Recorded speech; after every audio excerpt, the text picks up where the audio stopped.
మీద ఇసుక చెంది జగన్మోహన్ రెడ్డి వ్యవహారం ఇసుక చెందిన వాళ్ళని అట్రాక్ట్ చేస్తారు. దాదాపు 6 సార్లు ఎమ్మెల్యే చేశారు. రాజమండ్రిలో చేశారు, రాజమండ్రి రూరల్లో పోటీ చేశారు. ఇంకా గట్టిగా చెప్పాలంటే 2019లో మొత్తం తెలుగుదేశం పార్టీ అంతా తుడిచిపెట్టుకుపోయిన పరిస్థితిలో 23 మంది ఎమ్మెల్యేలో మీరు ఒకరు ఉన్నది. అంటే చాలామంది సీనియర్లు తుడిచిపెట్టుకుపోయారు. అలాంటి బుచ్చి చౌదరి ఈ రోజున రాజమండ్రి రూరల్ కావచ్చు, రాజమండ్రి సీటు కోసం కావచ్చు, ఇంకా ఎదురు చూడాల్సిన అవసరం ఉందా? లేదు, ఎదురు చూడటంలే, ఆల్రెడీ క్లారిఫై అయిపోయింది. కాకపోతే మధ్యలో మాకు కావాలి అని అడుగుతున్నారు. అడిగినంత మాత్రం అవ్వదు. ఆల్రెడీ క్లియర్ ఏంటంటే 23 మంది ఎవరైతే ఉన్నారో దాంట్లో మిగిలిన 19 మందికి సిట్టింగ్ ఎమ్మెల్యేలకి సీట్లు క్లియర్ చేసి ఉన్నాయి. దాంట్లో ఎవరు జోక్యం చేసుకునేదానికి అడిగేదానికి అవకాశం లేదు. కానీ మొన్న పవన్ కళ్యాణ్ గారు రాజమండ్రి వెళ్ళినప్పుడు వాళ్ళు అడిగారు, ఒకసారి ప్రయత్నం చేద్దాం, అడిగి చూద్దాం అన్నారు. కానీ సీనియర్ మోస్ట్ పార్టీ ఫౌండర్లో ఒకటిగా ఉండి, సీనియర్ మోస్ట్ ఇవాళ పోలిట్ బ్యూరో మెంబర్ అయ్యిండి, డిప్యూటీ లీడర్ ఆఫ్ ద హౌస్గా ఉండి ఫైట్ మాస్టర్గా ఉన్నాం.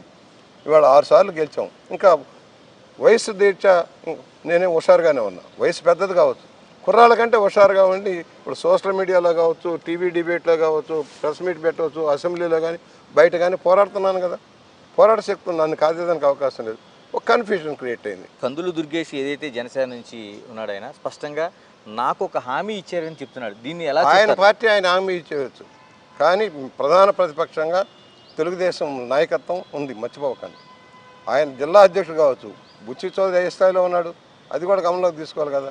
అందువల్ల నేను ఇప్పుడు మొన్న ఆయన పోటీ చేశాడు, నేను పోటీ చేశాను. ఆయనకు 42,000 చిల్లర ఓట్లు వచ్చినాయి, నాకు 73,000 చిల్లర వచ్చినాయి. అక్కడే దాదాపు రెట్టింపు తేడా ఉంది కదా. కనీసం ఎవరో అంటే ఒక అంతర్గతంగా ఒక డిసిప్లిన్గా ఉండాల్సిన అవసరం ఉంది. 2 పార్టీలు పొత్తున్న తర్వాత అంత బహిరంగంగా వచ్చిన తర్వాత మీ పార్టీ నుంచి కూడా ఎందుకు చెప్పలేకపోతున్నారు? అసలు ఇది కరెక్ట్ కాదనేది చెప్పలేకపోతున్నారు. నేను సైమన్ పడుతున్నా. నాకు తెలుసు, వాస్తవాలు తెలుసు.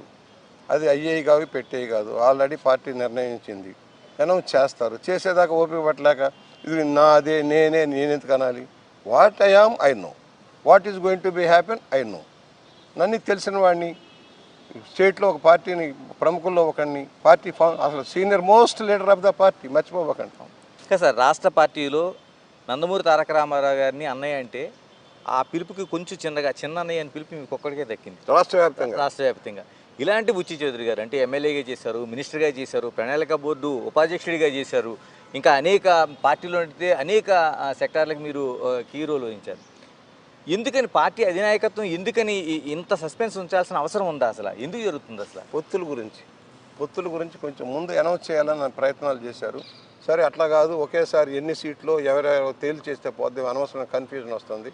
ఇది డిసైడ్ చేస్తే ఒకేసారి చేస్తే పోద్ది. అందువల్ల వాళ్ళు ఏదో అని మనం ఏదో అని అనవసరం కన్ఫ్యూజన్ అని ఆగారు. నా వరకు నేను వెరీ బ్యాలెన్స్డ్.